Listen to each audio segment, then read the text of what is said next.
In a gourmet supermarket, a gang of strangely dressed youths entered the gourmet supermarket, all dressed in funny costumes, and proceeded to fill their trolleys with champagne, caviar, smoked salmon, and all the other luxuries in this gourmet shop, and then took pictures of themselves, went up to the checkout counter, handed the checkout woman a rose and a note, and then all walked out of the shop without paying.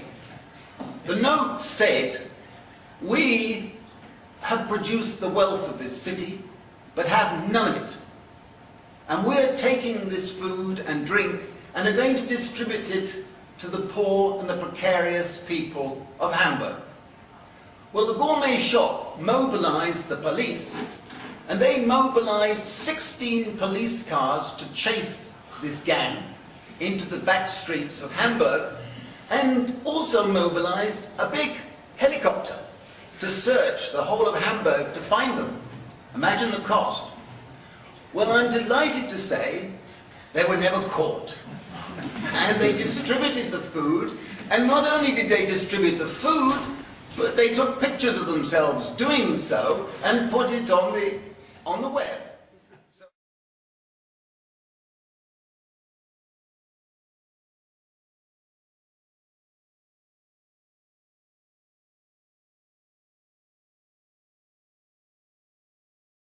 The key story I would like to tell is that a Faustian bargain was made by the rich country governments in the early 1980s and 1990s.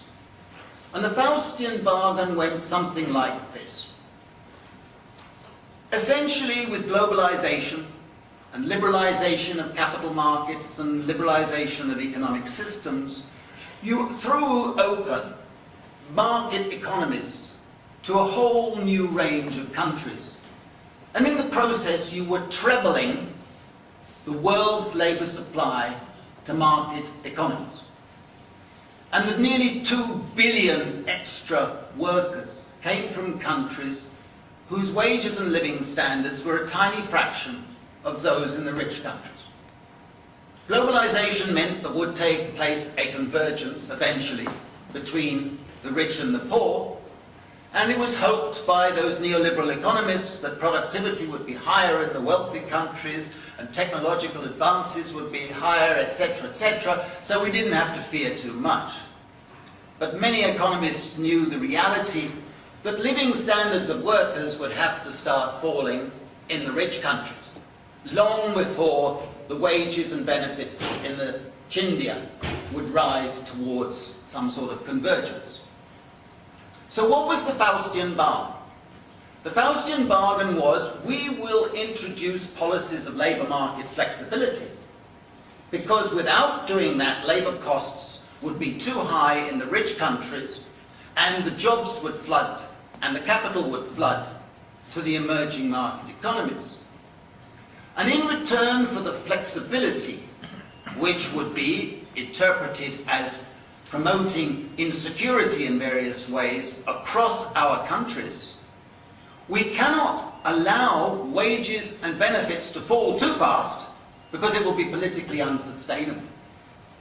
So the Faustian bargain was, in return for the flexibility and the liberalization, we would introduce various subsidies, various tax credits, and various state benefits that would prop up the precariat that was emerging.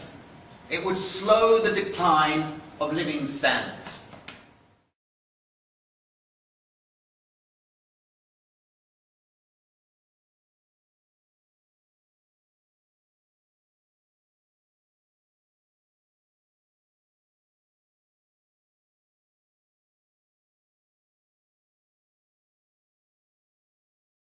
What we've seen in globalization is class fragmentation taking place, and a globalized class structure in which an elite of absurdly wealthy, mostly criminal types way out of the stratosphere, we know their names, they're all household names, Sooner or later, many of them fall foul of the law, but they are striding the world.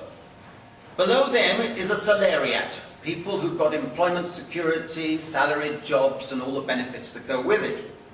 Then you've got a growing number of what I call proficients.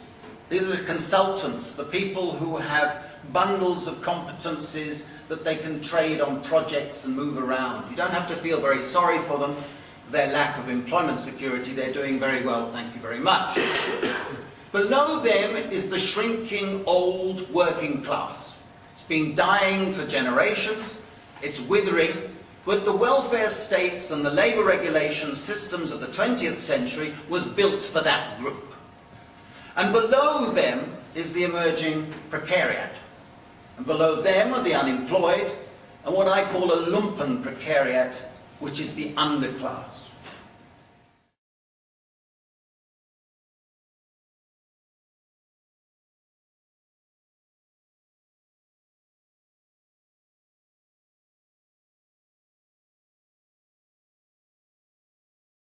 The precariat is a new type of working population that is fundamentally integral to the emerging system.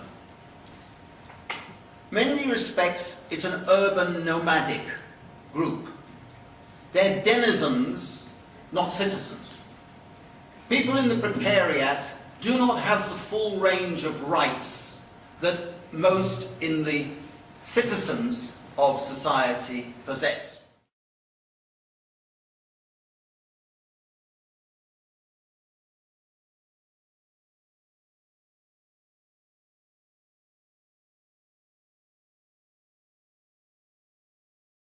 What we do know is that more and more people are having to do more and more activities that I call work for labour, that are not labour. If you don't spend 15% of your time every year learning new bags of tricks and calling it training, you risk suddenly becoming obsolescent. The changes taking place in the organising of occupations is such that you can risk becoming obsolescent at any time. But you also have to do far more work in networking, dealing with bureaucracies, dealing with all your financial affairs and so on. The amount of work for labour and work for living is enormous. And you can work it out pretty quickly, and I try and show that in the book, that the precariat has to do far more of work for labour and work for reproduction than the salariat or the people who are affluent near the top of the pile.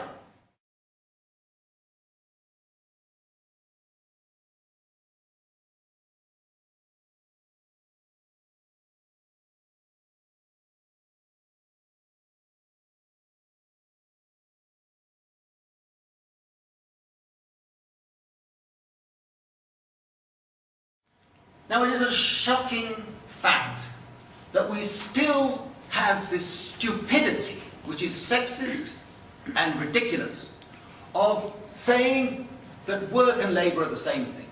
Our labour statistics do not give us any sense of the enormous amount of work done in society.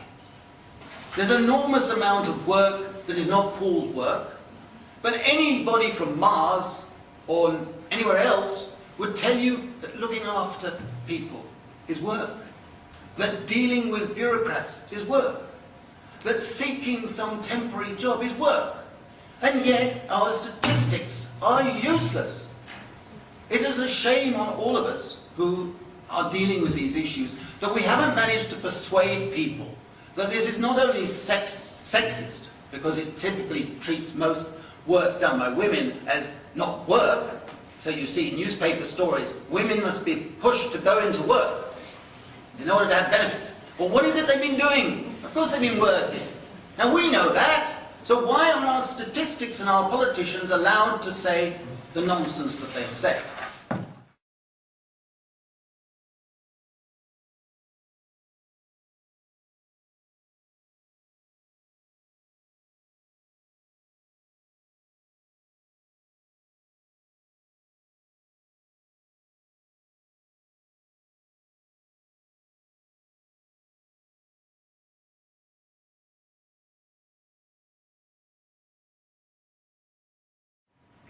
But if I tell you that the Euro May Day parades around Europe now attract over 100,000 people all the time, and there are networks growing up based on electronic connections that are growing more powerful, and you look to the squares, the Syntagma Square in Athens, the square in Madrid, the squares elsewhere, the Middle East, you'll see the sense of precariat overlapping with other agendas. The indignados, the indignati, they're all coming together. And it is forming associations, civil society associations.